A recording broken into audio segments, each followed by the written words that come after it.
live in a wicked world and no one should be trusted. It has now been confirmed that both the personal assistant, the driver, and one other staff of Mrs. Debbie were responsible for taking her life. The personal assistant clearly confessed that they took her life in order to collect the numerous dollar currencies she was sprayed during her birthday party. They took account of how some of the special guests she had invited from overseas showered notes of dollars on her, and how countless of renowned elites requested for her bank details and sent her money. They ganged up against her inside her bedroom after taking delicious foods and drinks at her birthday party. They had waited for most of the well-wishers and families to leave before storming her bedroom with knives and cutlasses in order to take all the dollar notes she was sprayed during the celebrations. And to end it all, her life was also taken. This is a sad one. Not everyone celebrating you genuinely loves you, and most of the times, the closest people around you are always the biggest enemy. Mrs. Debbie Olakunbi was a vibrant and hardworking woman who had struggled so much in her life through thick and thin to become a successful established events and catering manager. She gave all of her best to build her success and brand, and despite all of her struggles, she was not given the chance to relax and enjoy the fruits of her labor. During her 54th birthday celebrations in her house on the 23rd of July 2024, she entertained several visitors from far and near with assorted wines and foods, and everyone was happy to be around her. And when it was time for the celebrant to dance and grace the occasion, several members of her friends and associates stepped forward to cheer her up with gifts and money in various currencies and denominations. And this is where her trouble started.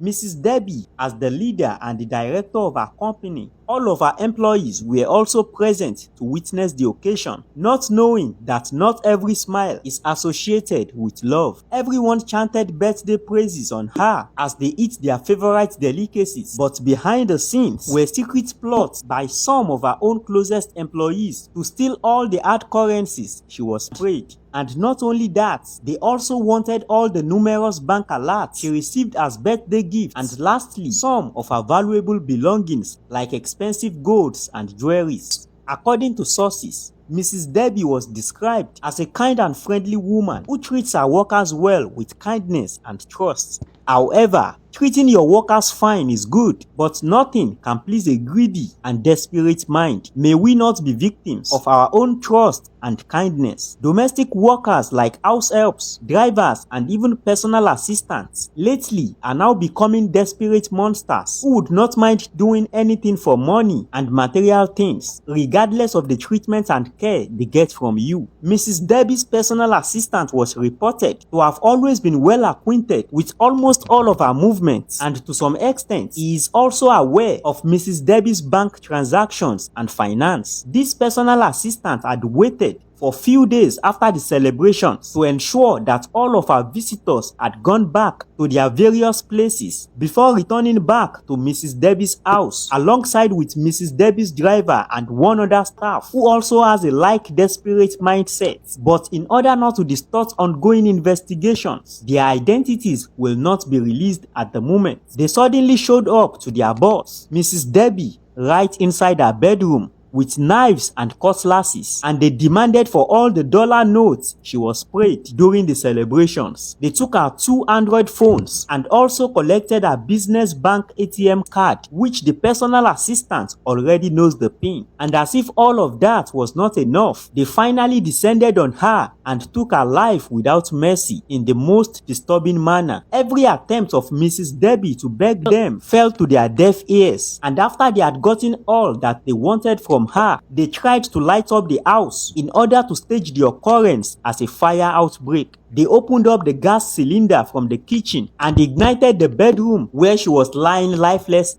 but unfortunately, the fire only surfaced on her legs before it all went off. Subsequently, the 3 suspects seems to have limited time and do not want to stay any further in the house, and one after the other, they all disappeared from the scene. Mrs. Debbie's lifeless body was later discovered by one of her relatives, a younger brother who came visiting the following day, and sadly enough, he was met with the lifeless body of the celebrant inside her bedroom. He announced his unfortunate discovery to other members of the family, and finally, the police were contacted. And when it was also discovered that her 2 mobile phones were missing, the police began a phone tracking procedure. And during the investigation, Mrs. Debbie's personal assistant and some other members of her employees were eventually arrested, leading to the hot confessions of the personal assistant. During questioning, it is advisable to remain careful in recruiting domestic workers and to always carry out diligent findings and interviews before bringing anyone close to your homes. This medical doctor's life was also recently jointly taken by the new sets of domestic workers she had employed to her home after working with her just for 3 weeks. May we not be victims of evil domestic workers, and may their souls rest in peace.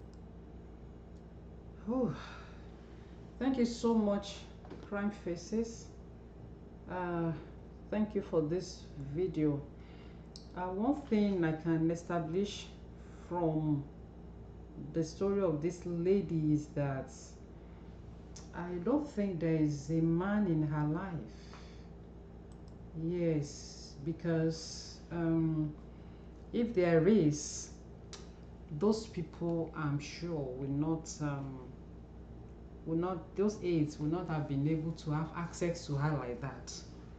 So there is a big role that our men play in our lives. I'm not saying everything is about a man, but then there is, because just that's my own thought. Let me know your thoughts.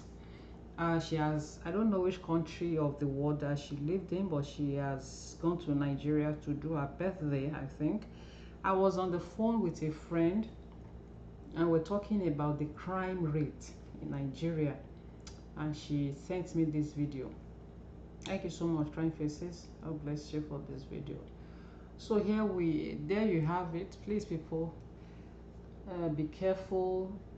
I always advise, for those of us who are in the diaspora, if you need to go home for anything, any African countries, not about Nigeria alone, please pray. Please pray, because there are some things you will want to do. Now you will pray and you will be led. The Spirit of God will lead you that, hey, don't do that, don't go there, don't maintain a kilo for now. There is a saying in Yoruba that before the evil ones are caught, good things must have been damaged.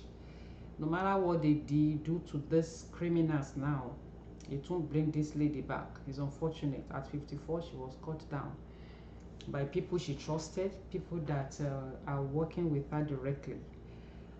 Let me know your thoughts in the comment section. The Lord will keep us safe. I'll talk to you in another podcast. Bye.